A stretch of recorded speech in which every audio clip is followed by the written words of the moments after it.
तो देश के सबसे बड़े लोकतांत्रिक बहस के कार्यक्रम देश की बहस में मैं दीपक चौरसिया अपने साथ जुड़े तमाम दर्शकों का, अपने साथ जुड़ने वाले पैनलिस्ट का, अपने साथ पब्लिक के मंच में जुड़ने वाले साथियों का वंदन करता हूं, अभिनंदन करता हूं, नमस्कार करता हूं। आप जानते हैं देश की बहस इकलौता बहस का कार्यक्रम है जो दर्शकों की राय के आधार पर चलता है। दर्शक ही तय करते हैं कि वो किस विषय पर बहस देखना चाहते हैं और दर्शक ही अपनी राय के द्वारा अपने घरों से सीधे पब्लिक के मंच में जुड़कर बहस की दशा और दिशा को आगे बढ़ाते हैं, इसे नई धार और रफ्तार देते हैं। आज पब्लिक के मंच में हमारे साथ कौन कौन जुड़ेंगे? आज पब्लिक के मंच में हमारे साथ ऋचा सूद जुड़ेंगी गाजियाबाद से, मेरे साथ प्रोफेसर प्रियंका मिश्रा जुड़ेंगी नई दिल्ली से, मेरे साथ अजय पाठक जुड़ेंगे वाराणसी से और मेरे साथ प्रियंका पासवान जुड़ेंगी दिल्ली से। लेकिन सबसे पहले देख लेते हैं आज आपने किसे बहस का विषय बनाना चाहा है। आज आपने बहस का विषय बनाना चाहता है भारत रूस की दोस्ती से पाकिस्तान क्यों जुड़ा। भारत और रूस के बीच 2+2 की मीटिंग हुई है। रूस के राष्ट्रपति और रूस के सर्वोच्च नेता व्लादिमीर पुतिन भारत के प्रधानमंत्री नरेंद्र मोदी से उन्होंने शिखर वार्ता की है। इस बीच भारत और रूस के बीच कई समझौतों पर भी हस्ताक्षर हुए हैं। हालांकि रूसी राष्ट्रपति व्लादिमीर पुतिन की ये विजिट बहुत छोटी है, लेकिन इससे पाकिस्तान और चीन को जबरदस्त मिर्ची लगी है। उन्हें लग रहा था कि भारत की प्रति रूस का झुकाव कम हो रहा है और पाकिस्तान और चाइना की तरफ बढ़ता जा रहा है। इसीलिए तालिबान मसले पर भी पाकिस्तान ने और चाइना ने रूस से मदद मांगी थी। लेकिन भारत से इस मुलाकात के बाद और रूस के राष्ट्रपति व्लादिमीर पुतिन के पाकिस्तान न जाने से पाकिस्तान और चीन को जबरदस्त मिर्ची लगी है। इसी पर बहस होगी। तुझे मिर्ची लगी तो मैं क्या करूं। लेकिन उससे पहले आज का अपडेट। कूटनीति की दुनिया में दमदार दोस्ती की ये वो बुलंद तस्वीर है जो चीन पाकिस्तान की टेंशन बढ़ाती है। दिल्ली में हैदराबाद हाउस में पीएम मोदी और रूस के राष्ट्रपति व्लादिमीर पुतिन चिर परिचित गर्मजोशी भरे अंदाज में मिले।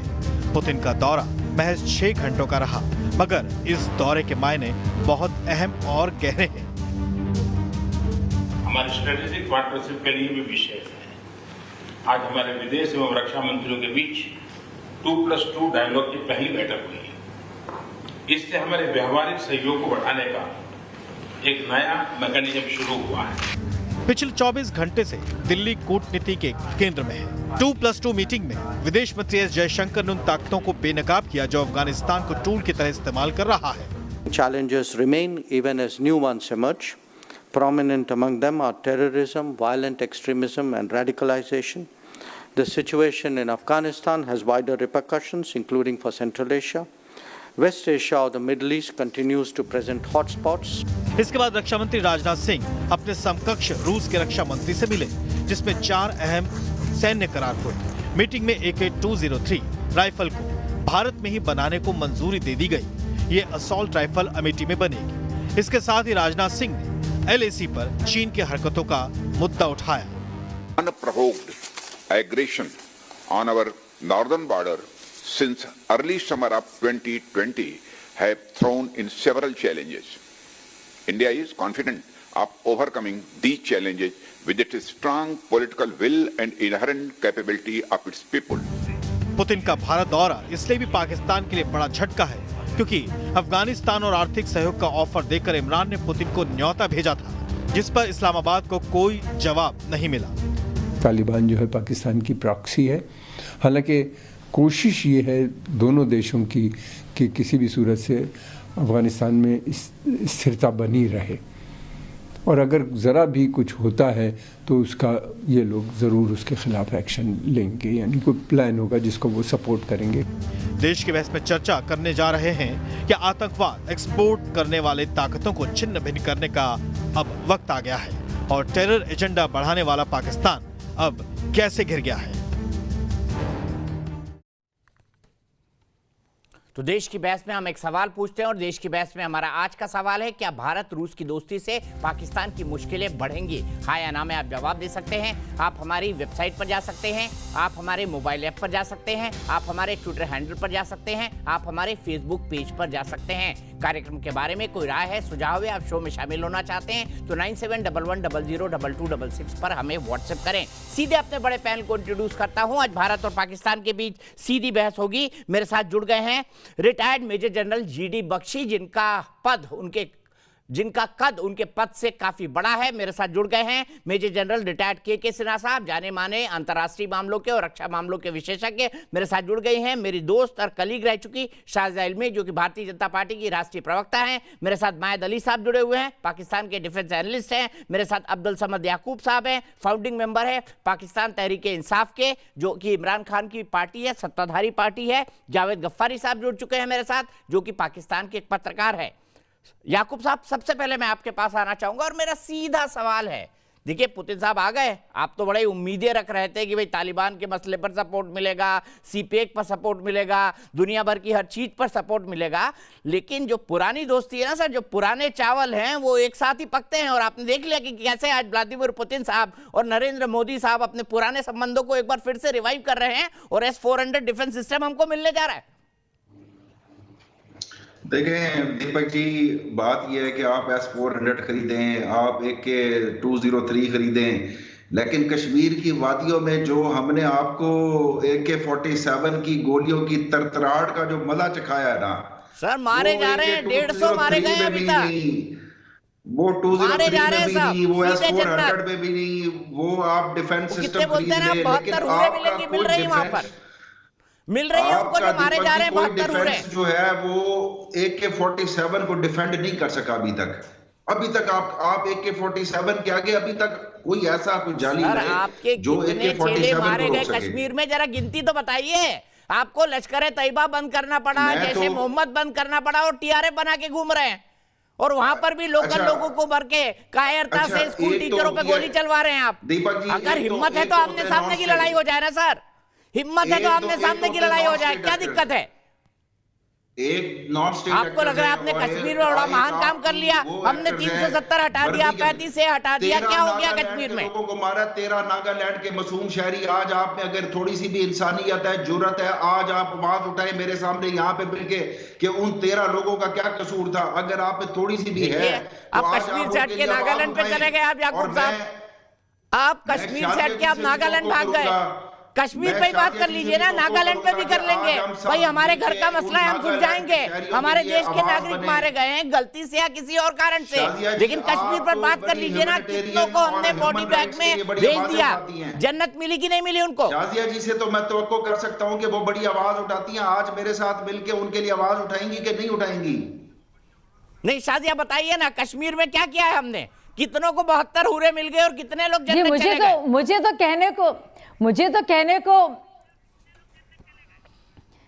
तो कहने को बहुत कुछ है आपके लिए, लेकिन भाई साहब आपको आज कैसा लग रहा है जब रूस बाकायदा भारत के साथ है और बहुत सी बातें हो रही है, ख़ास तौर पर आतंकी मुल्कों पर, दहशतगर्दी से लड़ने की ज़रूरत पर, एक साथ होकर इंटेलिजेंस शेयरिंग पर, जो पोलराइजेशन हो रहा है, जो किया जा रहा है, जो झूठ मूठ का जो खेल है ये पैन इस्लामाइजेशन का, उसको लेकर, और जो पुरानी ताकतें हैं, पुराने दोस्त हैं, पुराना राब्ता है, उसको मिलकर फिर से जो एक कॉमन एनिमी है जो बिल्कुल पूरी तरह से इस पूरे खित्ते को बर्बाद करने में, खुद को भी बर्बाद करने में और औरों को भी बर्बाद करने में तुला हुआ है, उसको रोकने के लिए क्या कुछ किया जा रहा है, उसके बारे में आपके क्या ख्याल हैं? मैं देखिए शाजिया जी, थोड़ा सा एक हिस्टोरिकल रेफरेंस दूंगा। रशिया बदकिस्मती से जिसका भी एलाय बना या कोल्ड वॉर एरा में जो भी एलाय था, नाम बता देता हूँ, इजिप्ट सोवियत का एलाय था, जॉर्डन सोवियत का एलाय था, सीरिया सोवियत का एलाय था, 1967 की इसराइल की वॉर थी, 6 दिन की वॉर। 6 दिन की वॉर में इसराइल ने बड़ा मारा इनको, इजिप्ट को। इन सब ने ये रियलाइज किया कि भाई हम गलत मुल्क के साथ खड़े हैं, इसके साथ खड़ा होने वाला अपनी नाव डुबोएगा। अच्छा, इंडिया तो नॉन अलाइड मूवमेंट का हिस्सा था ना, इंडिया ने लेटर जमाल अब्दुल, अच्छा तो इजिप्ट नहीं तो इजराइल किसके साथ खड़ा है आज? नहीं भाई साहब, आप भी थोड़ी हिस्ट्री में कंफ्यूज हो रहे हैं, हिस्ट्री में आप भी कंफ्यूज हो रहे हैं। अभी इजिप्ट किसके साथ खड़ा है, और अभी देखिए सऊदी किसके साथ खड़ा है, और यूएई किसके साथ खड़ा है, आप बताइए, और सऊदी किसके साथ खड़ा है? सऊदी वालों ने प्लेन से उतार दिया था आपने, याकूब साहब, आपकी पार्टी के लीडर को प्लेन से उतार दिया था उन्होंने। क्योंकि यूएन में देखिए, कश्मीर अमेरिका पर के साथ उटपटांग बोल गए अमेरिकन थे वो। ब्लॉक में खड़े- सऊदी ने तो नहीं, प्लेन से मतलब- उतार दिया था 2019 में, अच्छा। याद है आपको? अच्छा, मैं ना अभी थोड़ी देर पहले एक पिछले प्रोग्राम में था और बीजेपी के स्पोक्स पर्सन है जफर अल इस्लाम साहब। जफर साहब अब क्या खूबी बता रहे हैं कि जब मॉस्को गए थे मोदी जी, तो मोदी जी मॉस्को गए तो प्लान में शामिल नहीं था कि उन्होंने डिनर जो है वो पुतिन के साथ करना है। अब वो खुसूसियत क्या बता रहे हैं कि जब डिनर किया पुतिन के साथ तो उस वक्त इंडियन गाने चलाए गए, वो हमें स्वागत किया गया। तो मैं तवक्को कर रहा हूं कि अभी जो है ना आपने कोई रशियन सॉन्ग्स चलाए होंगे या कोई गाने चलाए होंगे इसी तरीके से मतलब ये आप स्ट्रेटेजिक इंपॉर्टेंस आपके नजदीक रह गई है कि जब मोदी जी जाते हैं तो वो आपका स्वागत करते हैं इंडियन गाने चला के। आप कौन से चाइनीज, नहीं आप कौन से चीन गाने चला रहे हैं? नहीं आप बताइए, आप चीन के कौन से गाने चला रहे हैं? सुनाइए, क्या वो याकूब गाने साहब चला एक रहे चीनी हैं गाना भी जो सुना उइगर दीजिए, याद हो गया होगा मुसलमानों आपको को? जी जी शादी जी बोले आप, मैं आपको मौका दे ना रहा हूं। याकूब बोले, साहब मैं एक आपकी टर्न में चीनी नहीं गाना तो बोल रहा। सुनाइए। हमारे रशियन भाई तो बड़ा सुनाते हैं, अच्छा, मेरा जूता है मैं अगर जापानी। चीनी गाना आपको मैक्सिमम सुना इंडियन दूं ना, फिल्में आपको जो है समझ आनी रशियन है। में ट्रांसलेट होके चलती है वहां पर। मैक्सिमम इंडियन देखिए। फिल्में रशियन में ट्रांसलेट होके चलती है वहां पर, चाहे वो शाहरुख नहीं, खान नहीं, की हो, इंडियन चाहे वो मूवीज सलमान की अगर खान की बात हो, करेंगे, चाहे वो इंडियन- राज नहीं, कपूर नहीं, की हो, चाहे वो नहीं, मनोज कुमार की हो। आपको पता होनी इंडियन चाहिए मूवीज बात। की तो हम तारीफ करते हैं, इंडियन मूवीज की भी तारीफ करते हैं और इंडियन आर्मी की भी जो मूवीज में दिखाई जाती है उसकी तारीफ करते हैं। जो देखिए, कैसी मूवीज बात में कर रहे हैं आप। हीरो अभी आई थी ना शेरशाह, अभी आई थी ना शेरशाह इंडियन मूवी, कैसे मारा था कैप्टन विक्रम बत्रा ने, कैसे मारा था पाकिस्तानियों को कैप्टन विक्रम बत्रा ने। जन बख्शी बताएंगे इसके बारे में। बख्शी जी याद दिला दीजिए। ये कह रहे हैं हमने देखिए कश्मीर में आपकी हालत खराब कर दी, हमने जब इनको 4 बार हराया तब इनकी कैसी हालत हुई थी, आप बता दीजिए। आप उस चारों वॉर के गवाह रहे हैं।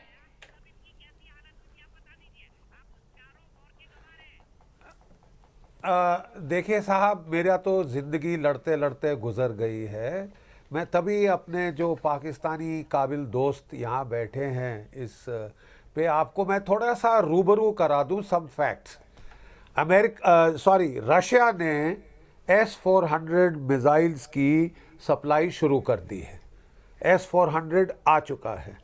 ज़रा आपको जानने की जानकारी ज़रूरी है कि S-400 मिसाइल सिस्टम की रेंज 600 किलोमीटर है, यानी आपके पार अफगानिस्तान के अंदर तक ये देख सकता है।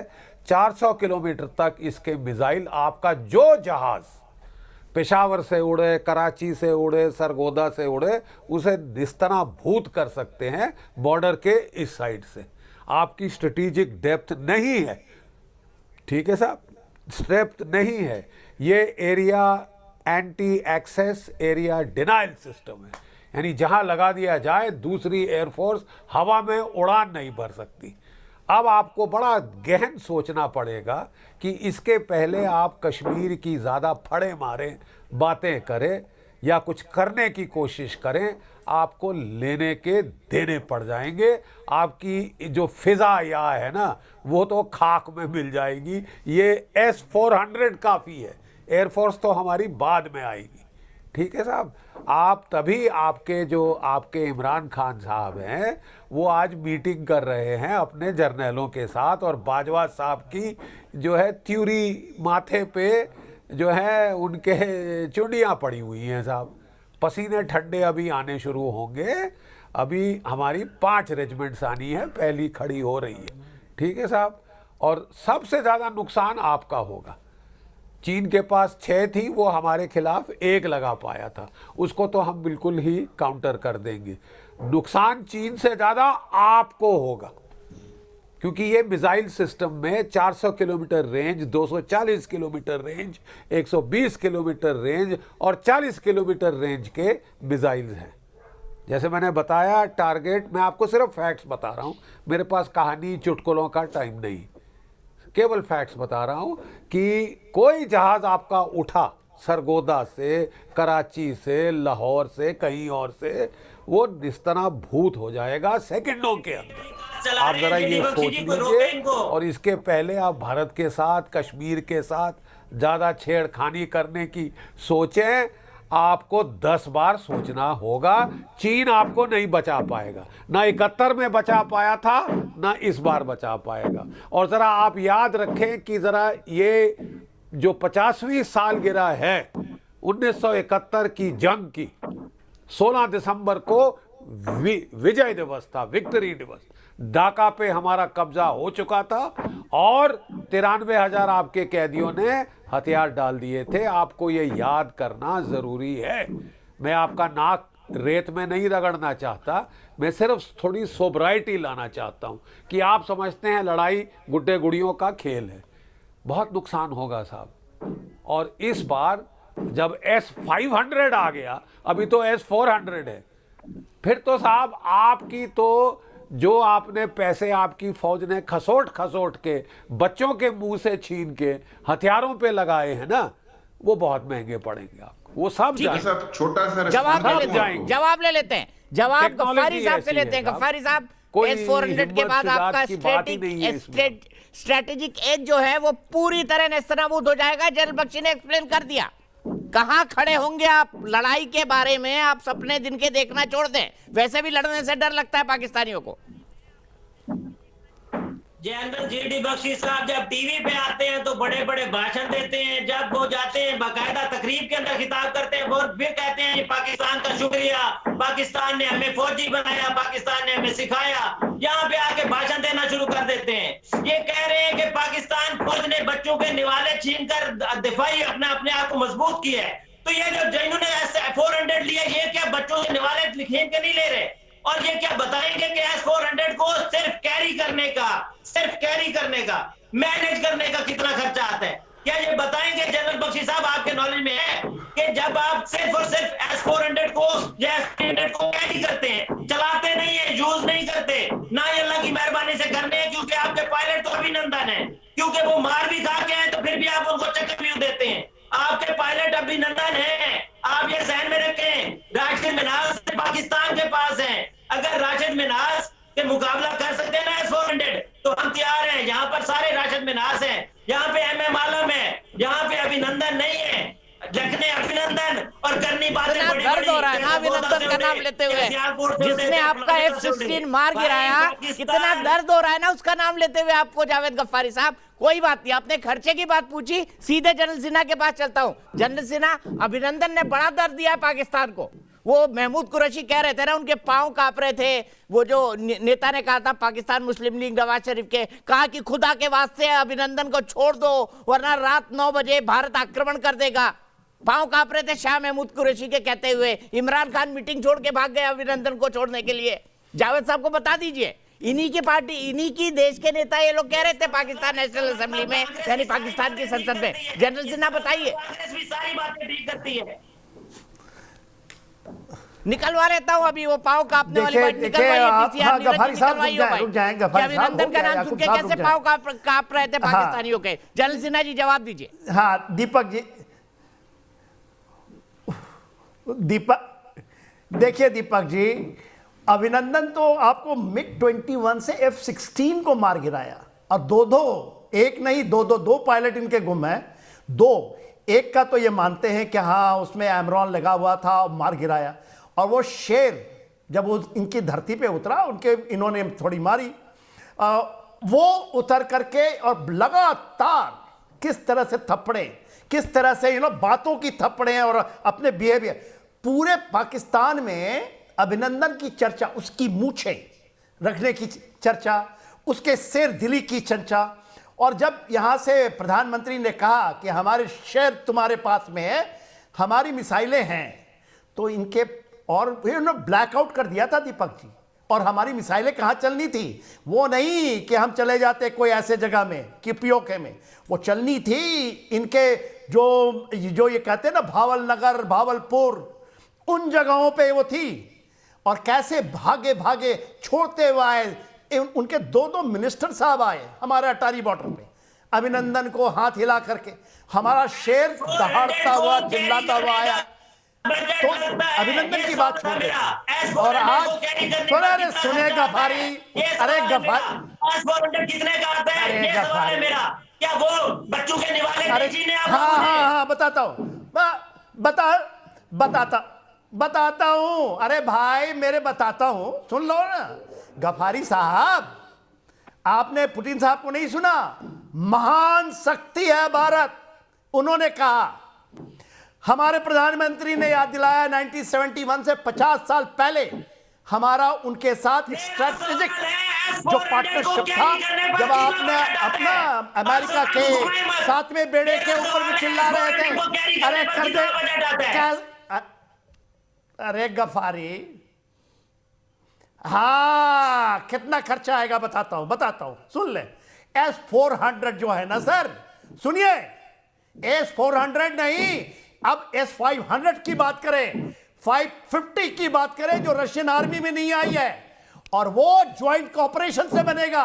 AK-203 से आप सुने ना, ये 203 ये हमारे अमेठी में बन रहा है, ज्वाइंट कोलैबोरेशन।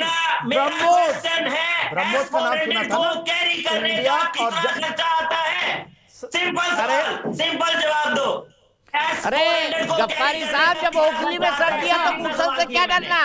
भारत का डिफेंस बजट कोई छोटा मोटा नहीं है। हम चला सकते हैं S-400 चला सकते हैं, S-500 चला सकते हैं, S-550 चला सकते हैं। आपके पेट में क्यों दर्द हो रहा है खर्चे को लेकर? आप बोलिए ना, आपके जो फौजी हैं वो प्रॉपर्टी डीलिंग करना छोड़े, आपके फौजी प्रॉपर्टी डीलिंग करना छोड़े, बोलिए आप जरा कंक्लूड करिए। सुने गफ्फारी, आओ गफ्फारी, दीपक जी सुने, अरे सुने ना भाई, अरे गफ्फारी सुनो, आप अपने डिप्लोमेट के पैसे नहीं देते, हम फौजी ना अपने पेंशन के 5% देंगे ना, तो आपके अंदर में हम आपको खरीद सकते हैं। ये हमारी है ताकत। तीसरा विश्व शक्ति है, इकोनॉमिक जायंट, तीसरे नंबर पे आ चुका भारत। और आप बात आपकी सोच है, और जनरल कैसे ना आप सुना नहीं, छोड़ रख ले, आप कमाल करते हैं, सोच ले। जनरल से मैं थोड़ा गंभीरता की तरफ ले जाना चाहता हूं डिस्कशन। मायद अली साहब बहुत गंभीर इंसान है। मायद अली साहब, S-400 और उसके बाद 500 आने के बाद भारत का स्ट्रेटेजिक एज आपको नहीं लगता पाकिस्तान के मुकाबले कई गुना बढ़ जाएगा? देखिए, मैं तो खैर ये सुन रहा हूँ जितनी बातें आप कर रहे हैं, और मुझे अफसोस होता है कि एक इतनी टेक्निकल बहस के अंदर इतना रेट्रिक चल रहा है, और जनरल्स भी जो हैं वो भी रेट्रिक इस्तेमाल कर रहे हैं। S-400 एक बहुत एडवांस्ड मिसाइल सिस्टम है, इसमें कोई शक नहीं है, कोई दो राय नहीं है। भारत हमारे से कन्वेंशनल वॉरफेयर में हमेशा से आगे है, उसका नंबर भी ज़्यादा है, उसके कन्वेंशनल वॉरफेयर के जो उनके पास एम्यूनिशन वगैरह हैं, या उनके पास जो सिस्टम्स हैं, वो हमारे से हमेशा से बेहतर हैं। मगर इसका मतलब ये नहीं होता कि अगर आप सुपीरियॉरिटी को गेन कर लेते हैं किसी जगह पर, तो दूसरा देश जो है वो उसको काउंटर नहीं कर सकता, या वो आपको मतलब अगर कोई थ्रेट आती है तो वो मीट नहीं कर सकता। पाकिस्तान, आप बात कर रहे हैं जी, पाकिस्तान को शिकस्त हुई होगी, से काउंटर करवाएंगे। अरे अपने हाफिज सईद को भेजेंगे, स्ट्रेटेजिक बॉम्बर को। आप अपने स्ट्रेटेजिक बॉम्बर एसेट्स को भेजेंगे इंडिया को काउंटर करने के लिए। सिन्हा साहब मुझे बात तो करने दें। अरे अली साहब, आप अपने को रक्षा विशेषज्ञ कहते हैं, आप कन्वेंशनल वॉर के बाद पहले तो आप चिल्लाते रहे कि हम पटाखे फोड़ेंगे, 2.5 पाउंड, 1 पाउंड, पाओ का बम। अरे वो आपको पता है क्या? खुश हो गए आपके, पता है ना आपको? आपने देखा नहीं 99 वॉर में क्या हुआ था? आपको पता है वो क्या है? वो जो 2.5 पाव का बम, पैर कांपता हुआ, आप बोली जा रहे हैं, तो आपको पता है वो क्या है? आपको सिर्फ बोलने का शौक है। सच्चाई को देखें। हाँ, तो आपको आईना दिखा रहा हूं, हाँ नेचुरली आपको आईना दिखाता हूं, कुछ ज्ञान लीजिए ना, और आप बात कीजिए। आज डिफेंस कॉर्पोरेशंस की बात जब कर रहे हैं, $50 बिलियन का निवेश रशिया करना चाहता है, $30 बिलियन के। अरे आप तो $2 बिलियन की भीख मांगते हैं, सऊदी अरेबिया से नहीं देता। आपको $6 बिलियन देने हैं चाइना को 2022 में, भीख के कटोरे लेके घूम रहे हैं, और बातें करते हैं यहाँ पर भारत से मुकाबला, महाशक्ति रशिया बोल रहा है। ठीक है, ये सब एक दूसरे पर ना बोले। मैं सीधे करता हूँ। रिचा सूद, मेरी एक दर्शक गाजियाबाद से जुड़ गई है। बड़ी बात मायद अली साहब ने कही, उन्होंने एक महत्वपूर्ण पॉइंट उठाया कि दूसरा देश कॉम्बैट तो कर सकता है, लेकिन कन्वेंशनल वॉरफेयर में भारत हमेशा से आगे है। तो जन्नत की हकीकत पाकिस्तान को भी पता है। रिचा सूद गाजियाबाद से। रिचा, भारत और पाकिस्तान का कंपैरिजन करती है तो आप क्या पाती हैं? भारत और पाकिस्तान का कंपैरिजन पहली बात तो हो ही नहीं सकता। भारत हमसे जो है पाकिस्तान से बहुत आगे है, और भारत की बात करें तो भारत के विषय में पाकिस्तान को हम कहीं खड़ा पा ही नहीं सकते। भारत पाकिस्तान से बहुत ज्यादा आगे है हर विषय में। आप देखिए कि तरक्की के मामले में और एजुकेशन के मामले में, खेल के मामले में, हर जगह पाकिस्तान से भारत हमारा बिल्कुल आगे है। ठीक है, मैं सबसे पहले सीधे चलूंगा शाजिया इल्मी के पास। शाजिया, मुझे बताइए, मान लिया कन्वेंशनल वॉरफेयर में भारत बहुत आगे है, मान लिया पाकिस्तान में जन्नत की हकीकत उनको भी पता है, क्या कहेंगी? क्या भारत और पाकिस्तान का कोई कंपैरिजन हो सकता है?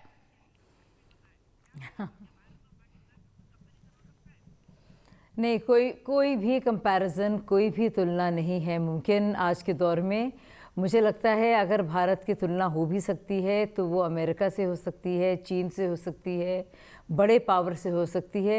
मुझे लगता है पाकिस्तान बहुत पीछे छूट गया है और हर मायने में छूट गया है, ना सिर्फ आर्थिक तौर पर बल्कि सामाजिक तौर पर, और जो एक मॉरल स्टैंडिंग होती है, नैतिकता के तकाजे पर बहुत ही पीछे खिसक गया है।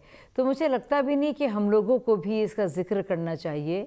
और खुद पाकिस्तान मानता है कि वो एक पिट्ठू की तरीके से चाइना के सामने, और वो एक टोकरा लेकर भीख मांग रहा है। आर्थिक हालात इतने ख़राब हैं कि सर्बिया के उनके जो राजदूत हैं वहाँ से पैसे मांग रहे हैं कि हमारा क्या होगा, कब तक हम ऐसे बिना तनख्वाह के रहेंगे। तो काफ़ी बुरे हालात हैं और हमें अच्छा नहीं लगता कि ये कहना भी किसी और मुल्क के बारे में, लेकिन कतई हमें तुलना नहीं करनी चाहिए। ठीक है, सीधे समद याकूब साहब के पास चलते हो। समद याकूब साहब, कैसी आपकी सरकार है जो अपने डिप्लोमेट्स को तनख्वाह नहीं दे पा रही? वो कह रही भैया बचाओ, हमारे बच्चों के स्कूल से नाम कट गए। सर्बिया के राजदूत ने ट्विटर पे लिखा है, बताइए। मैं अली साहब की बात को आगे लेते हुए, इंडोर्स करते हुए, थोड़ी सी मैं जनरल साहब को रिस्पॉन्ड कर दूं, जनरल के सिन्हा साहब को। देखिए, उन्होंने बात की कि कन्वेंशनल वॉर क्या होती है, वो सबको पता है कि आप S-400 ले आए या आप जो कन्वेंशनल वॉर लड़ते हैं। सब कन्वेंशनल वॉर वो होती है जिसका मैंने आपको जिक्र किया था कि आप उन गोलियों की तरतराहट और उसका जो स्वाद है ना, वो आप कश्मीर में चख चुके हैं। और ये स्वाद अमेरिका में जो है ना, वो अमेरिका जो है, ये स्वाद अमेरिका जो है वो अफगानिस्तान में चख चुका है। अच्छा, फिर आती है वेपन्स ऑफ मास डिस्ट्रक्शन। बहुत अच्छी बात करते हैं। अच्छा, फिर जो वेपन्स ऑफ मास डिस्ट्रक्शन, आपको ये भी पता है कि हमारे पास tactical sophisticated weapon of mass destruction, डाइपा वाला स्वाद हमने अभी आपको चखाना है।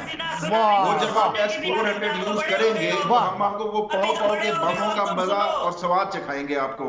फिर आप बताइए कि याकूब साहब देखें, आपके ये बड़े चिल्ला लिए ढाओ पाई बाबा, मुस्लिम को छोड़ देगा, हिंदुओं को मार देगा। ये अरे फटाके नहीं, धमाका करने की बात करते हैं ना, धमाका कर देंगे। वो मुसलमानों को नहीं मारेगा, हिंदुओं को मार देगा, वो मार देगा और आप आ जाएंगे। अरे याकूब साहब, 16 दिन से सुने बलूचिस्तान के अंदर में, गोदार के अंदर में सुन रहे हैं क्या हो रहा है। तहरीके तालिबान पाकिस्तान खैबर पख्तूनख्वा के ऊपर में, और आप बातें कर रहे हैं क्या क्या। अच्छा, आप तो कहते हैं कि आपके पास स्ट्रेटेजिक है, स्ट्रेटेजिक एसेट। वो स्ट्रेटेजिक एसेट आपको पता है ना। ये बड़ी इंटरेस्टिंग बात है। सुने याकूब साहब, देखिए आप बहस करते हैं तो सही करें ना। 5 सेकंड दे दे, 5 सेकंड। अच्छा, ये अच्छा आपका सर्वाइवल नहीं, आप ये बताइए, ये अपने 5 सेकंड बताइए आप मुझे। एक सवाल का जवाब दे दीजिए, मैं चुप हो जाऊंगा। ओके, देखिए, आपका आपसे क्या होगा सर?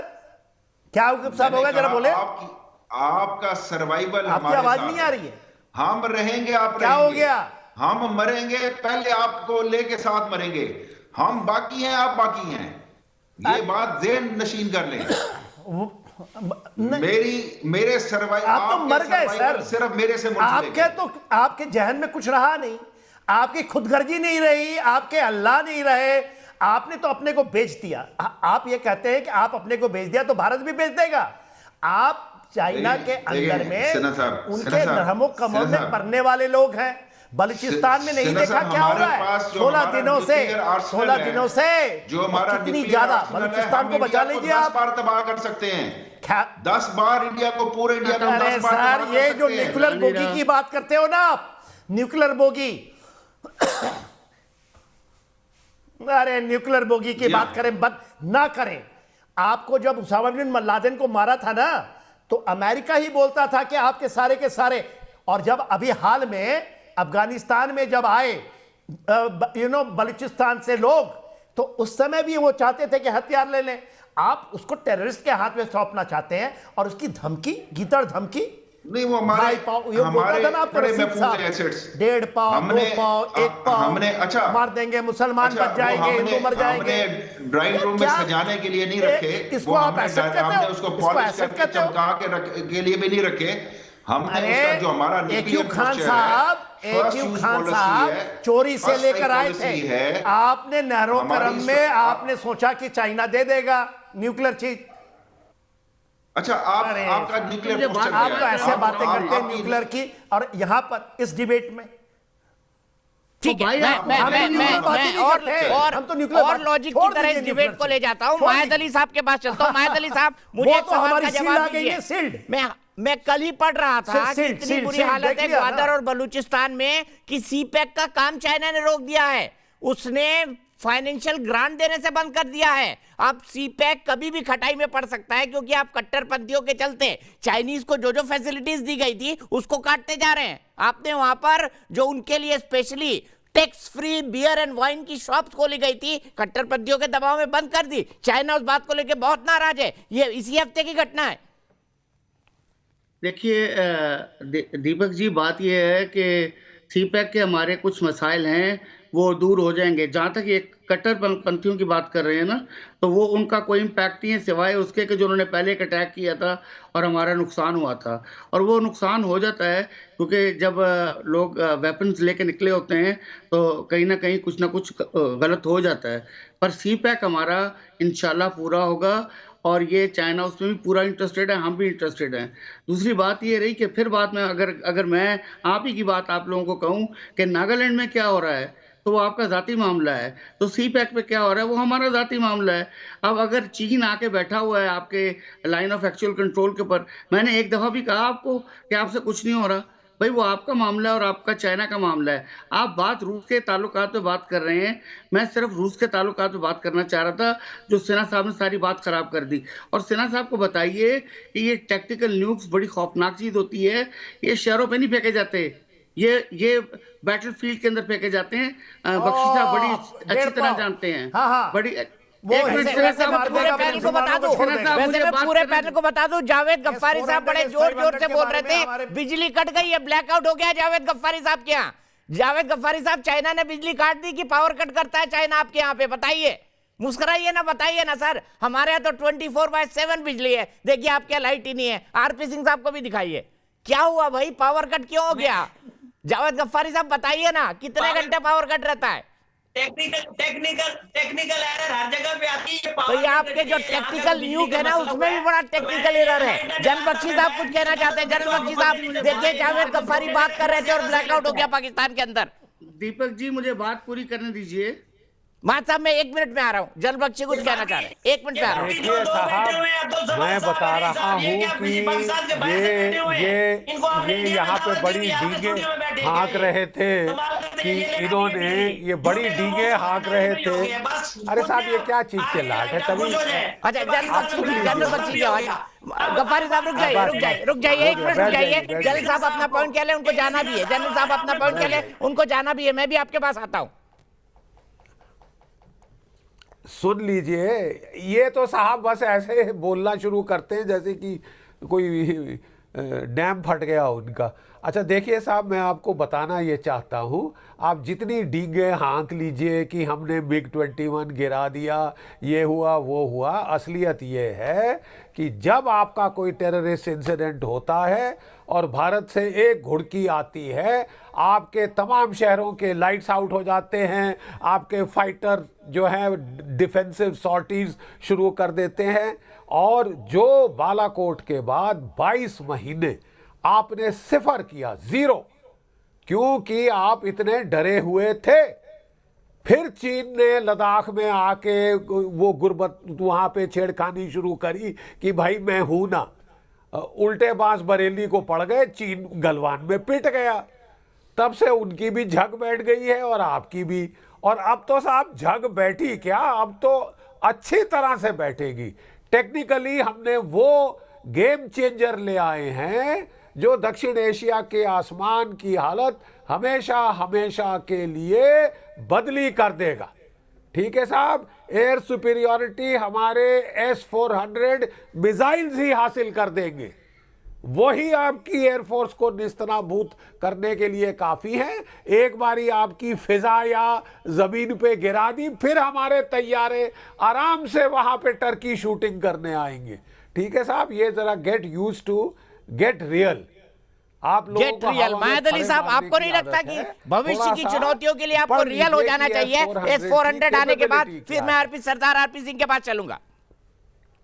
देखिए, बिल्कुल ये सही बात है कि S-400 एक गेम चेंजर है, मगर इसका मतलब ये नहीं है कि S-400 जो है वो भारत को पाकिस्तान के ऊपर कंप्लीट सुपीरियॉरिटी दे देगा।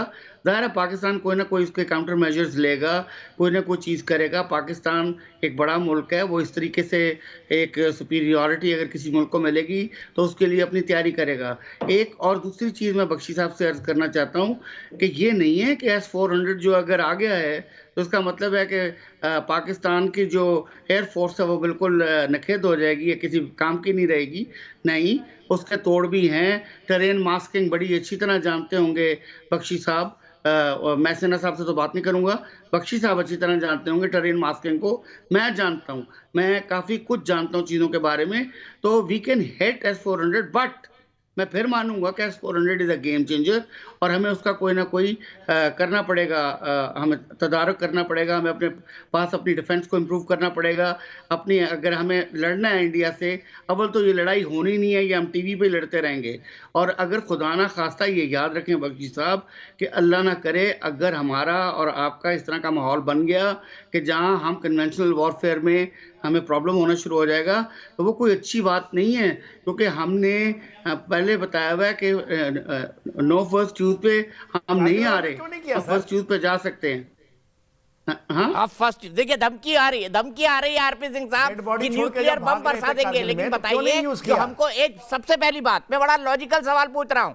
चलिए S-400 हम ले आए, उसके टक्कर का ये हथियार लाएंगे, ए लाएंगे कहां से, बी लाएंगे तो पैसा कहां से लाएंगे? अपने डिप्लोमेट को तो सैलरी दे नहीं पा रहे।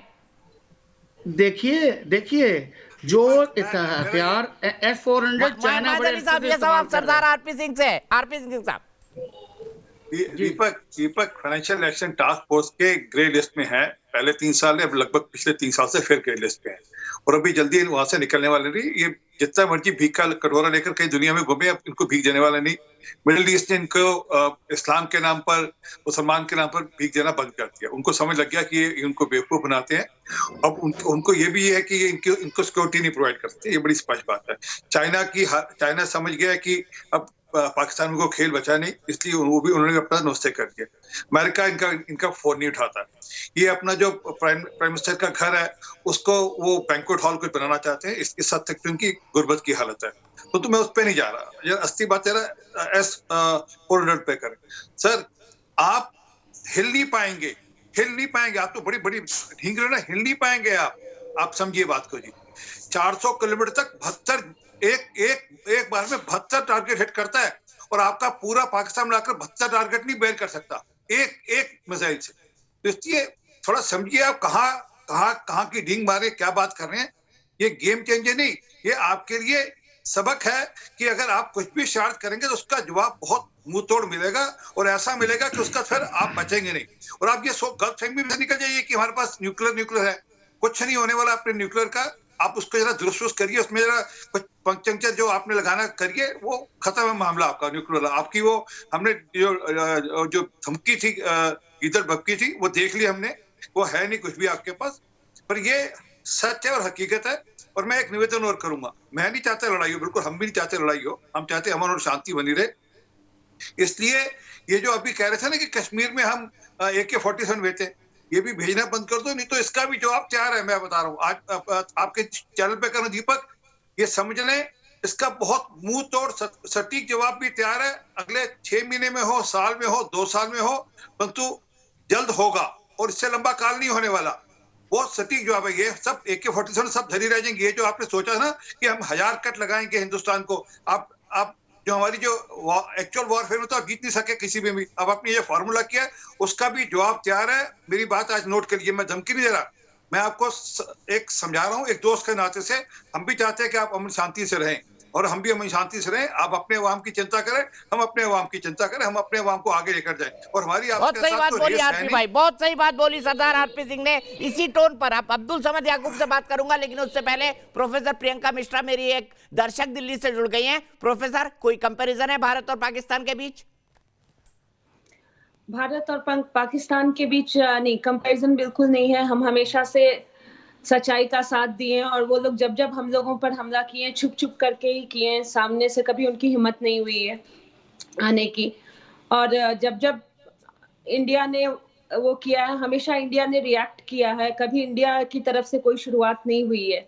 वो हमारा हिस्ट्री इस बात का गवाह है और अभी भी आए दिन हम यही देखते हैं।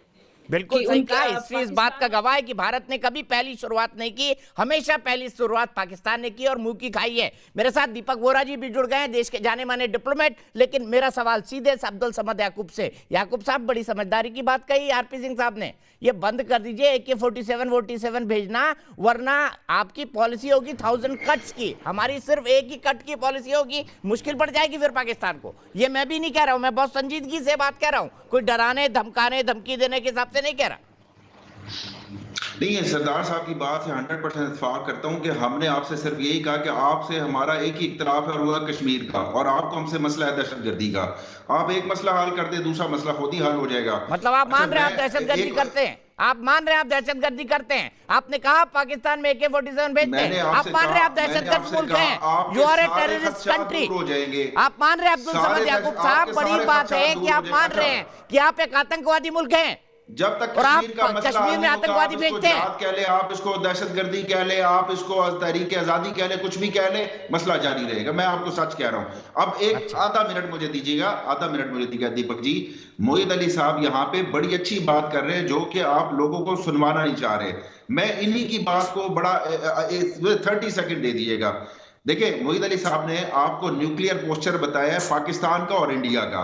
India second strike capability secure कर लिया है। इंडिया का थ्रेशोल्ड यह है कि उसके ऊपर अगर कोई न्यूक्लियर हमला करेगा तो तब वो न्यूक्लियर हमला करेगा। पाकिस्तान का जो न्यूक्लियर पोस्चर है उस पे फर्स्ट स्ट्राइक हमारी फर्स्ट यूज पॉलिसी है। हम अगर कन्वेंशनल वॉर लूज कर रहे होंगे या अपना एरिया लूज कर रहे होंगे, हमारे पास 180 बम है। वो स्टडी ये कहती है कि पाकिस्तान 150 न्यूक्लियर बम उठा के इंडिया के ऊपर फेंक देगा। उस सूरत में इंडिया 100 बम। ये लोगों को बताएं, ये लोगों को बताएं कि आप मतलब न्यूक्लियर बम नहीं हो गए, न्यूक्लियर बम नहीं हो गए, जोक हो गया, जोक हो गया, बस गिरा देंगे। जब आपने कैसी पार्टी बनाई? मैं आंसर दे रहा हूँ दीपक, मेरा एक आंसर ले लेना प्लीज, एक छोटा सा आंसर। दीपक एक छोटा सा की बात ऐसे कर रहे हैं, एक छोटा सा आंसर। हाँ आरपी सिंह साहब, दीपक एक छोटा सा आंसर। हाँ, दीपक एक मिनट सुनिए, जनाब एक मिनट सुन लीजिए। आपने कहा कश्मीर का मसला हल कर दीजिए, आप ये AK-47 भेजना बंद कर देंगे।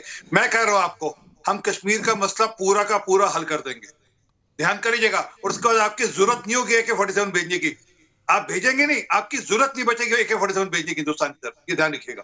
और पूरा का दीपक वोरा के पास चलता हूं। दीपक वोरा जी, देखिए आज तो पैनल पे मान ही लिया गया कि नहीं नहीं हम तो आतंकवादी भेजते हैं, आप उसे जिहाद कह लीजिए, आप उसे वॉर कह लीजिए, आप उसे कुछ भी कह लीजिए। तो आज पाकिस्तान ने मान लिया पैनल में कि हाँ हम आतंकवाद फैलाने वाले मुल्क हैं। आपकी एक्सपर्ट टिप्पणी।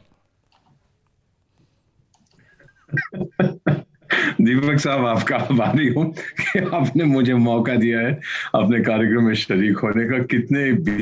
कितने सारे हम लोग यहाँ देख रहे हैं आपके पैनल में जो एक्सपर्ट्स हैं अपने क्षेत्र में, मैं उनके सामने कुछ भी नहीं। इतना ही जरूर कहना चाहता हूँ सर, जो आपके पाकिस्तानी मेहमान ने कहा है कि जो आप जिसको आपने एम्फेसिस दिया है कि हम आतंकी देश है, ये कौन सी नई बड़ी बात है sir. Financial action task force ये मानता है, पूरी दुनिया में छवि बन चुकी है सर। मेरे को 50 साल हो गए हैं डिप्लोमेसी में जरा से सर, एंड काउंटिंग।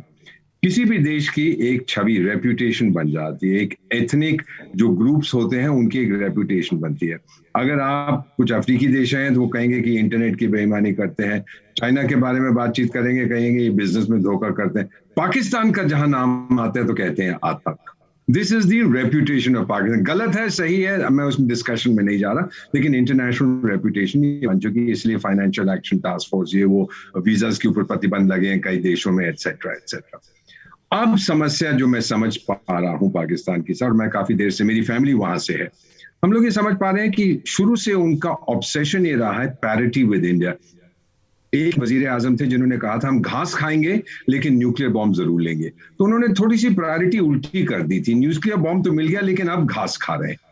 तो ये चीजें अगर जब हम देखते हैं पाकिस्तान में जो उसकी छवि है अंतर्राष्ट्रीय स्तर पर टुडे सर, और क्षमा करेंगे मेरे पाकिस्तान के जो मेहमान हैं यहाँ पर sir, I would be ashamed to be a Pakistani diplomat today, क्योंकि दुनिया में आप पर कोई भरोसा नहीं करता, शक की नजर से देखते हैं। जबकि भारत की डिप्लोमेसी, भारत की मिलिट्री स्ट्रेंथ, भारत की जो छवि है, आप देख रहे हैं किस तरह से Indians are heading the world's biggest corporations, कोई पाकिस्तानी वहां नहीं। आप लोग उस पर डिस्कशन करते हैं, बातचीत करते हैं, आपके चैनल्स कहते हैं क्यों नहीं हमारा कोई पराग अग्रवाल है जो ट्विटर का सीईओ बन जाता है, या पिचाई कोई नहीं है जो गूगल का सीईओ बनता है, इसका सीईओ उसका CEO. That's because we are trusted sir, we are liked. लोग हम पे भरोसा करते हैं, आप पे नहीं करते। थोड़ा इंट्रोस्पेक्शन करिए, समझने की कोशिश करिए। Your obsession with India is destroying you sir. Sir ये करते हैं ना, पिज्जा बेचते हैं जनरल बाजवा जो इनके नंबर 2 हुआ करते थे मिलिट्री के, जो जावेद गफ्फारी साहब पापा जो पिज्जा बेचते हैं ना वो यूरोप और अमेरिका में। गफ्फारी साहब एक सेकंड, आपके फौजी पिज्जा बेच रहे हैं ना अमेरिका और यूरोप में। हंगर इंडेक्स में भूखों की लिस्ट में इंडिया का 107वां नंबर है, इंप्रूव किया नंबर, पहले 102 था अब 107 पे। आप क्या कहेंगे, S-400 हम ले आए लेकिन child malnourishment. Sir Bharat ही वो देश है जो कोरोना में 80 करोड़ लोगों को 2 टाइम का खाना दे रहा है। भूल जाते हैं आप ये फिगर, भूल जाते हैं आप ये फिगर कि पाकिस्तान ने कहां से ब्याज पर कर्जे देने के लिए कटोरा फैलाया और कहां से उसको नहीं मिला। लेकिन जावेद गफ्फारी से मेरे एक सवाल है, जावेद गफ्फारी साहब सवाल सुनिएगा मेरा ध्यान से। जैसे हमारे डिप्लोमेटेड ट्रस्ट किए जाते हैं, हमारे बिजनेस टाइकून से ट्रस्ट किए जाते हैं, वो क्योंकि उनकी ऐसी इंटरनेशनल रेपुटेशन है। आपकी आर्मी है जो पापा जोन्स पिज्जा बेचती है, आपके जो दूसरे नंबर के जनरल बाजवा हैं अमेरिका और यूरोप में, जानते हैं ना इस बात को?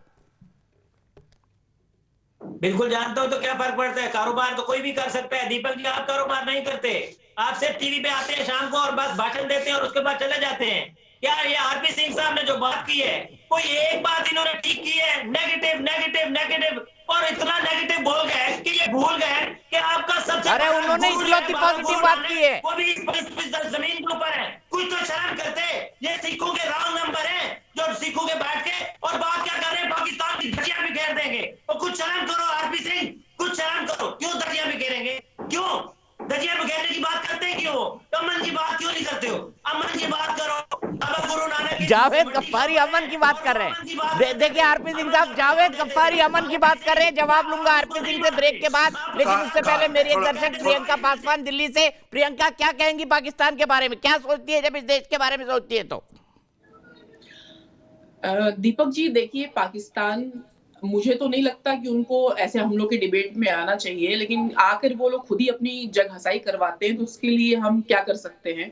लेकिन अभी जो ये 2+2 हमारी मीटिंग चल रही है और हम लोगों ने जो AK-203 राइफल्स AK-203 राइफल्स जो हम लोगों ने अभी यहाँ पे रक्षा सौदों के लिए किया हुआ है और हम लोगों ने उस पे मुहर भी लगा दी है, तो ये भारत के लिए बहुत बड़ी बात है और अपनी रक्षा तकनीकों में बढ़ोतरी की बात है। दूसरी ये जो बात है कि जो S-400 मिसाइल डिफेंस सिस्टम जो हम लोग ले रहे हैं, ये हम लोग के लिए बहुत ही ज्यादा बहुत ही ज्यादा हम लोग के लिए बहुत उपयुक्त है, और रक्षा तकनीकी में हमारी बढ़ोतरी होगी कि कहीं से पाकिस्तान से या चाइना से या कहीं से जो हम लोग के पड़ोसी राज्य है वहां से कुछ भी आएगा तो हम लोग तुरंत डिटेक्ट कर लेंगे। अब ये सारी चीजें बहुत ही अच्छी हैं। अब जैसे कि पाकिस्तान को झटके की बात लगती है या चाइना को झटका लगेगा, तो डेफिनेटली सर इसमें तो दिक्कतें उनको आएंगी ही और झटका लगेगा भी। बहुत बहुत शुक्रिया प्रियंका, आपने कहा कि अगर भारत नया चैलेंजेस रखेगा तो पाकिस्तान और चाइना को जरूर झटका लगेगा, और भारत अगर अपने आप को मजबूत करता है, भारत इकलौता देश है जो युद्ध की नहीं बुद्ध की बात करता है। बुद्ध की बात मतलब शांति की बात, लेकिन फिर भी पाकिस्तान युद्ध की बात क्यों करता है, ब्रेक के बाद बात करेंगे।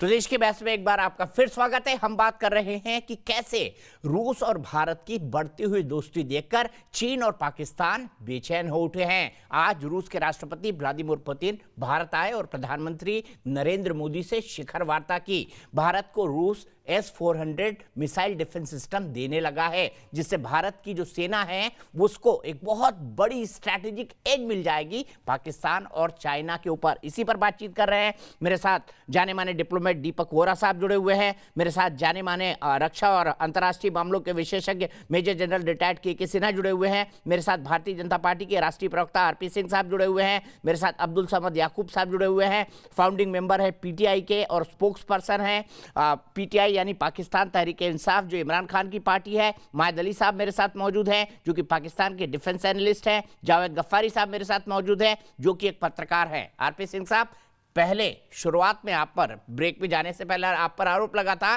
कि आप धमकी की लैंग्वेज में बात कर रहे हैं, लेकिन आप बताइए, प्रधानमंत्री जी ने यूनाइटेड नेशंस में कहा था भारत ऐसा देश नहीं है जिसने दुनिया को युद्ध दिए हों, उसने भगवान गौतम बुद्ध दिए हैं जो शांति और अहिंसा के सबसे बड़े प्रेरक रहे हैं पूरी दुनिया के लिए। नानक नाम चढ़ती कला सरबत दा भला। हम तो सरबत के भले की बात करते हैं और उसमें आप भी आते हैं तो कह रहे हैं, और मैंने इन्होंने ध्यान से सुना नहीं। मैंने कहा हम तो चाहते हैं अमन शांति हो, आप अपने अवाम की चिंता करो, उनकी भुखमरी दूर करो, हम अपने अवाम की आगे ले जाने की चिंता करें अवाम को। ये अपनी अपनी सोच की बात है। आज हमारे यहाँ हर व्यक्ति का 5 लाख का इंश्योरेंस है, हेल्थ इंश्योरेंस। आप ख्वाब भी नहीं सोच सकते। आज हमारे यहाँ हर सर के ऊपर छत दी जा रही है, आप ख्वाब भी नहीं सोच सकते कभी। तो हमारे बहुत चीजें अलग हैं, आप छोड़ दीजिए। परंतु उसके साथ साथ मैं इतना भी कहूंगा, जहां मैंने इतनी बात की, मैं गुरु गोविंद सिंह जी की एक वाणी भी सुना देता हूँ। देश सेवा वर मोए है, शुभ कर्म ते कबहू न डरूं, न डरूं अरसे जब चाहे लड़ूं, निश्चय कर अपनी जीत करूं।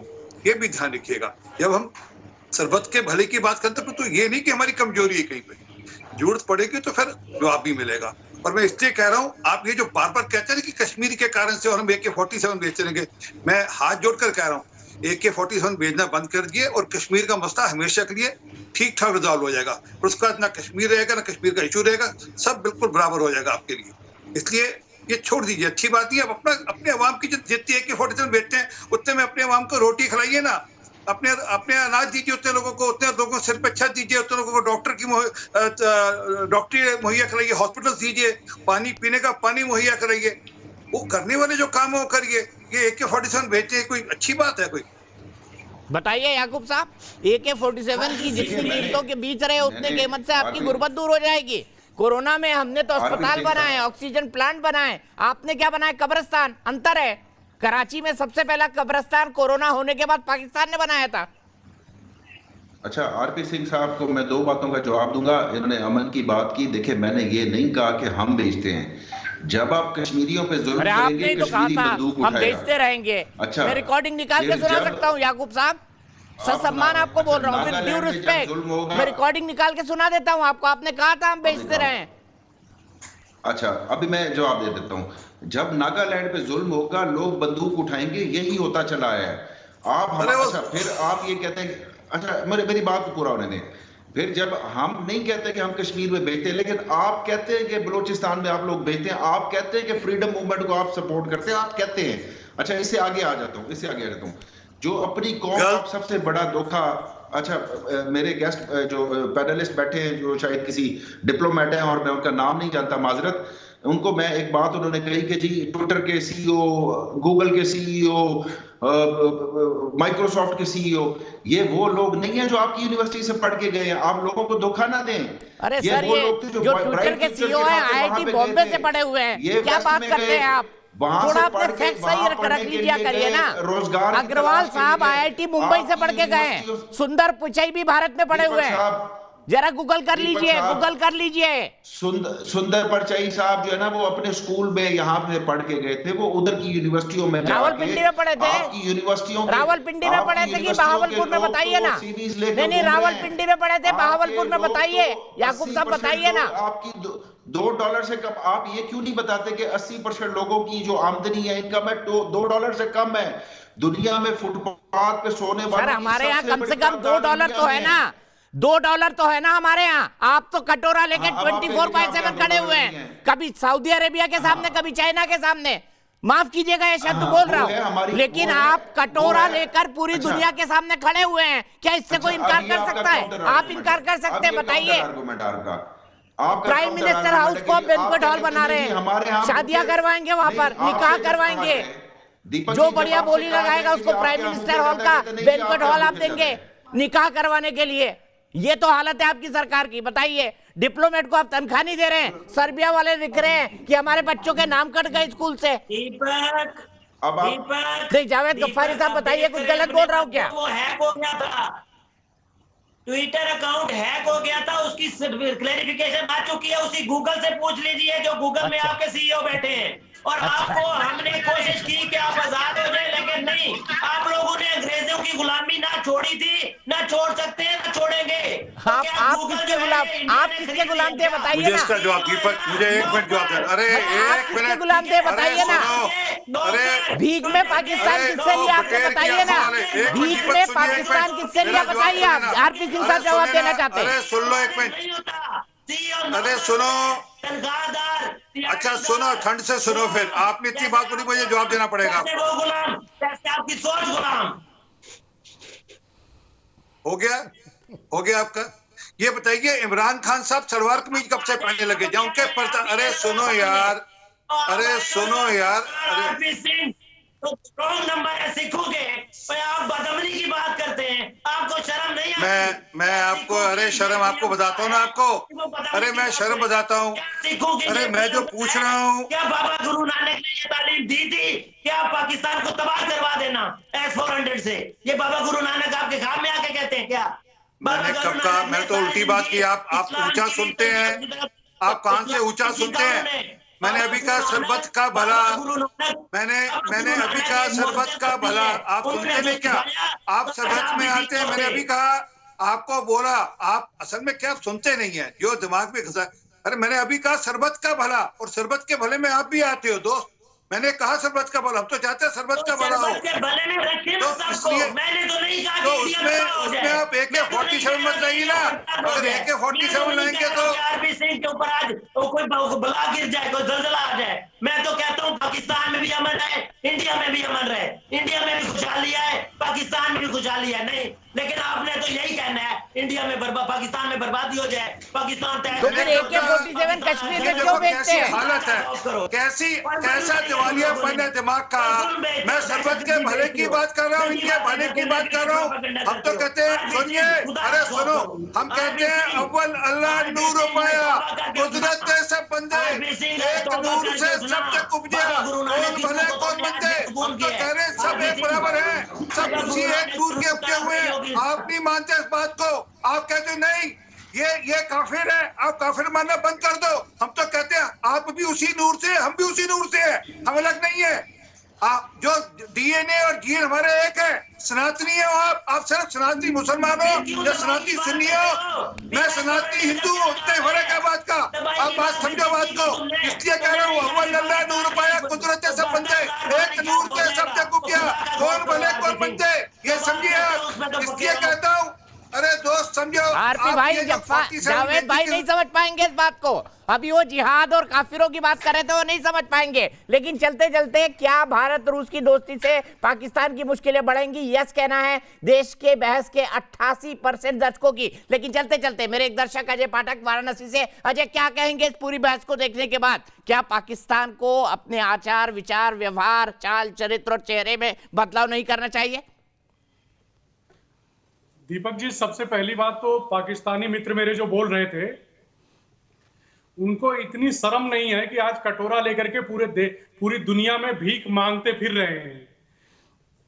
भारत आज के समय में प्रधानमंत्री मोदी जी के नेतृत्व में दुनिया जिस भारत को सलाम कर रही है, जिस भारत को प्रणाम कर रही है, जिस सनातन संस्कृति को अपनाने के लिए पूरी दुनिया मानवता का कोई, अगर इस दुनिया पे मानवता को कोई बचा सकता है तो सनातन संस्कृति बचा सकती है। सनातन संस्कृति मानवता की पुरोधा हमेशा से रही। हमारा इतिहास उठाकर देख लीजिए। मोदी साहब ने जैसा आपने बोला कि हम बुद्ध के लोग हैं, ठीक है, हम युद्ध सीधे चलता हूं आरपी सिंह साहब के पास। आरपी सिंह साहब, क्लोजिंग कमेंट 30 सेकंड का, मेरे पास इतना ही वक्त है। छोटा सा कमेंट मैं हाथ जोड़कर बता रहा हूं इनको बताइए, ये सलवार कमीज जो पहनते हैं ना, इनके नेता, इनके जो प्रधानमंत्री, उनके परपरदादा हरि सिंह नलवा के डर से पहनते आप सलवार कमीज। कहते थे हरि सिंह नलवा आ जाएगा, और हरि सिंह ने नलवा कहा था कि जो सलवार कमीज पहनेगा उसको छेड़ूंगा नहीं।